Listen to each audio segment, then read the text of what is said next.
Says. A number of years ago, somebody told me that I needed therapy, so I went out and bought a motorcycle. And this is a picture of going down the Colonial Parkway, and I got the idea of starting to take this garage art. This is a picture of my motorcycle. These motorcycles, cars, they all become a garage art to a sense, and I've taken that and composed that into various types of wall hangings and so forth. This is what I call my selfie. If you look at it, it's me shooting my Nikon, and I started off with the Nikon. And but it seems like more so I use my iPhone and Instagram for these. This is one of the trucks. What I seek out is these old trucks, rusty cars, and so forth as they're driving down the highway. Weeds growing up around them, and they're sort of lost pieces of art sitting in somebody's yard, and I try to replicate or document that. So I was driving down the road one day and saw a Oldsmobile 88, and I must have taken, 40 pictures of this one vehicle, and just started composing this into various pieces of photography. It just looked sort of sad sitting there in somebody's yard, rusting away. But if you really look at it and look at the rust and the different components on the car, it just it tells a story in itself. And the parts of the car become those pieces of art. The craftsmanship that went into these vehicles, and the emblems that go on them, and the bumpers, and just the lines. It's just a true art, and just something that I felt needed to be documented.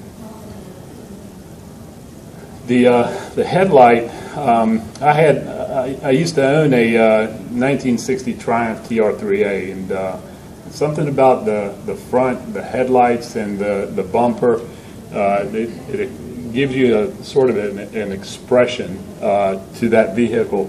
I think a lot of times these days we lose that in the more modern vehicles. And don't get me wrong, I like my modern vehicles. This one, I was driving down Route 360 and saw this farm, and this truck had been out there for quite some time, and this was one of the Instagram photos. Also found some old steam engines and tractors.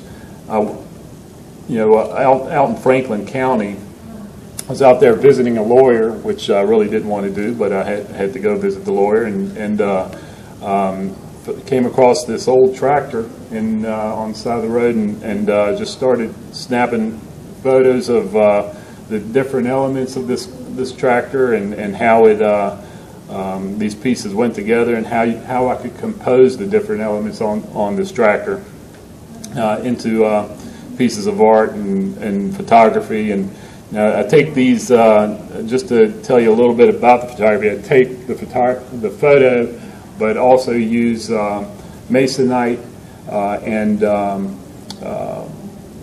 primer paint and glass and exposed hardware. So really, it's not just the composition of the photo, but it's the composition of the piece as a whole that I've been putting together.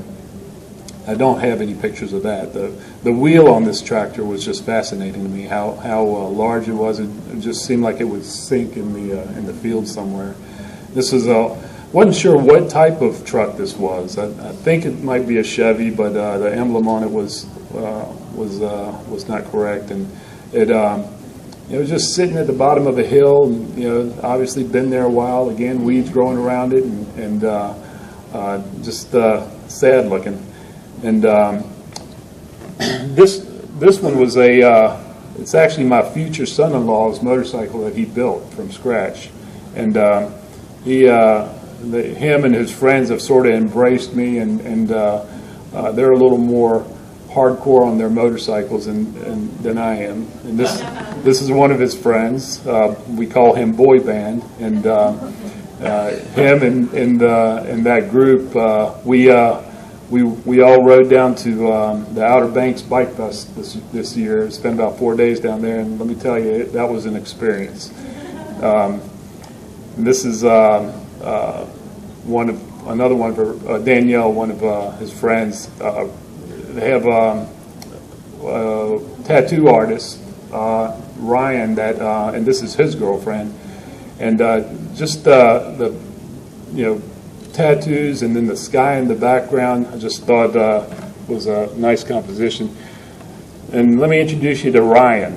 He's what you would call a one percenter, and the type of person that keeps asking me if I want him to go out and collect for my clients, and this those who don't pay. This is another picture of Ryan and some of the tattoos that he has. I mean, he's covered from head to toe. And first time I met him, I shook his hand, and he sort of screamed out in pain because he had been in a fight the night before and broke his hand. And now this one was this is Chris, my future son-in-law, and it's precarious trying to take these pictures as you're riding on a Harley, and if you look at it, it's a little bit fuzzy, but it actually ended up showing motion, and that's what I liked about it, and so I ended up that being one of my favorites. Thank you.